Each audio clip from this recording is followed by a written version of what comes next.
comprehensive nature of your reforms, there is not one single thing, I don't think, that you can, there's no silver bullet in creating a climate of rising student achievement.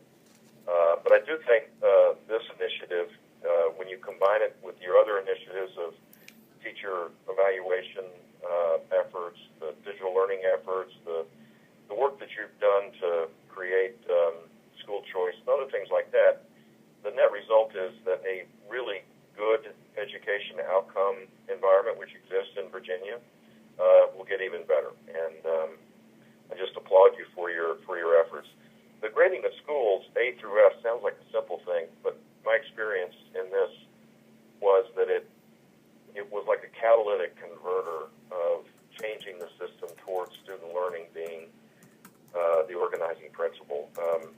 First, it would, when you grade schools A, B, C, D, and F, everybody understands what that means. Prior to that, Florida had Roman numeral 1 through 5, I think, or 4. And to this day, I don't remember if 4 was the highest or 4 was the lowest, nor does anybody else in Florida.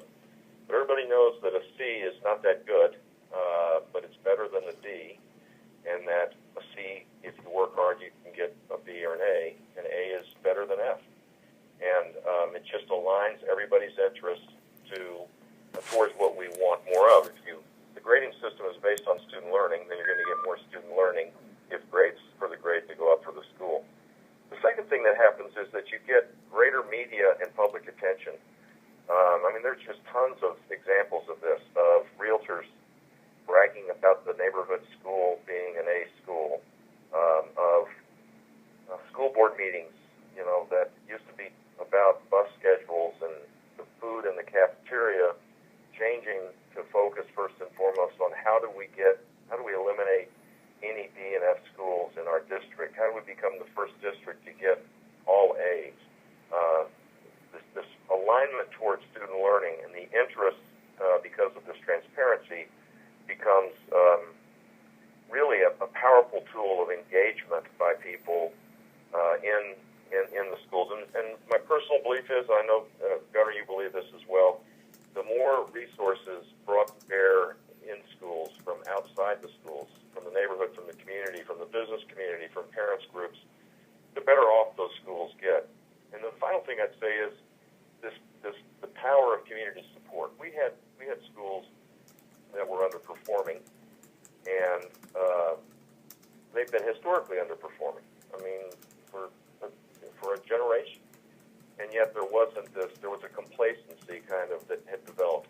The minute a school was a D or an F for a couple of years running, there was a sense of purpose that it could change.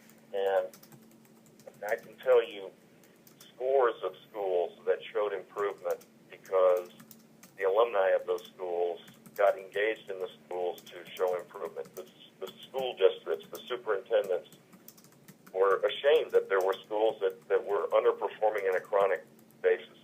It is probably, of all the things that we did, grading schools probably was the place that had the quickest impact that propelled Florida from the bottom, literally the bottom of the pack, to above the national average in most of the indicators that benchmark how we do around the country. So I think it's a great idea. The fact that you're having your Board of Education do this in a thoughtful way to make sure there's lots of input from lots of different people is the right way to do it. And I applaud you for it, and I hope that your legislature, during this time that they're engaged, passes this and gives you a chance to execute on it.